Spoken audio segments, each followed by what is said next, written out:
अस्सलाम वालेकुम बच्चों, कैसे हैं आप सब। उम्मीद है खैरियत से होंगे। आज हम स्टार्ट करेंगे फिज़िक्स क्लास 9 की न्यू बुक है 2025। आज का हमारा टॉपिक है वो है इंटरनेशनल सिस्टम ऑफ यूनिट्स।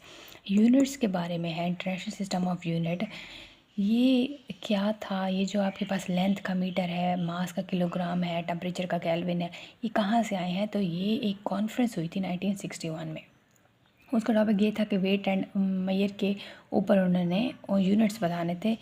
तो उन्होंने एक ऐसा सिस्टम अडॉप्ट किया है जिसको जो पूरी दुनिया में यूज़ हो यूनिट्स के लिए, और उस सिस्टम को उन्होंने नाम दिया सिस्टम इंटरनेशनल, यानी एसआई। एसआई की वजह से जो है इंफॉर्मेशन एक कंट्री से दूसरी कंट्री में शेयर करनी बहुत आसान हो गई। कौन सी इंफॉर्मेशन, यूनिट्स की। जो बेस क्वांटिटीज़ यूज़ करते थे उनके यूनिट्स बताए गए, तो उनके यूनिट से काफ़ी ज़्यादा आसानी हुई। फिर हमारे पास बेस क्वांटिटीज़ थी length, mass, time, temperature, current, amount of substance और इंटेंसिटी ऑफ लाइट।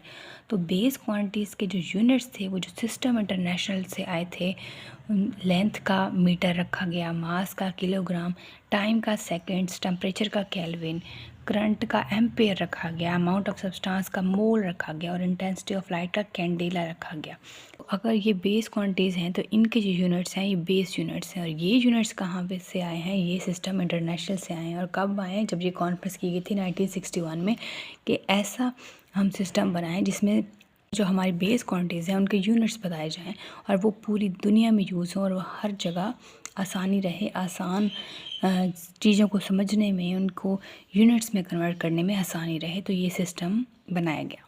यहाँ पे एग्जांपल है स्पीड की। स्पीड जो है एक ड्राइव क्वांटिटी है और ये निकली है बेस क्वांटिटी से। बेस क्वांटिटी हमारे पास डिस्टेंस ओवर टाइम है। डिस्टेंस का यूनिट मीटर है, टाइम का यूनिट सेकंड है। और इसको जब हम सिंपली वर्ड में लिखेंगे तो एम एस पर स्क्वायर, मीटर पर स्क्वायर इसको हम बोलते हैं। तो ये हमारे पास ड्राइव यूनिट है।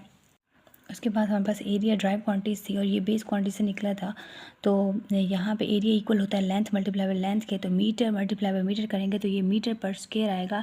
यहाँ पे मीटर पर स्क्वायर जब लिखेंगे हम, तो ये जो क्वांटिटी है, ये जो यूनिट है, ये ड्राइव यूनिट है एरिया का।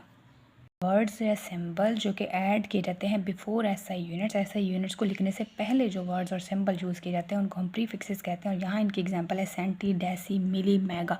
ये होते क्या है, ये दो किस्म की वैल्यूज़ में होती है। एक नेगेटिव वैल्यूज़ होती हैं, पॉजिटिव वैल्यू होती हैं। जो हमारे पास नेगेटिव वैल्यूज़ हैं वो डेसी 10 की पावर -1 है, सेंटी की वैल्यू 10 की पावर -2 है, मिली की 10 की पावर -3 है, माइक्रो की 10 की पावर -6 है, नैनो की 10 की पावर -9 है, पिको की 10 की पावर -12। इस तरह फेंटो है, एटो है, ठीक है। इनकी वैल्यूज़ आप बुक से देख लीजिएगा। आपको सिर्फ ये वैल्यूज़ याद करनी है, देखना है इनको। जो पॉजिटिव वैल्यू की तरफ आएँ तो पॉजिटिव वैल्यू में डेका 10 की पावर 1, हेक्टो 10 की पावर 2, किलो 10 की पावर 3, मेगा 10 की पावर 6 और गीगा 10 की पावर 9। ये जो किलो वाली वैल्यू है, पॉजिटिव वैल्यू, इसमें जो है वो प्रीफिक्सेस यूज़ होते हैं, बाकियों में नहीं होते। आज कोई बात समझ ना आई आज के टॉपिक में ज़रूर पूछिएगा। मिलते हैं नेक्स्ट सेशन में, तब तक अपना ख्याल रखिएगा। Thank you so much. और ये प्रीफिक्सेस याद करने हैं क्योंकि जब तक ये याद नहीं होंगे तो आप न्यूमेरिकल नहीं कर सकेंगे।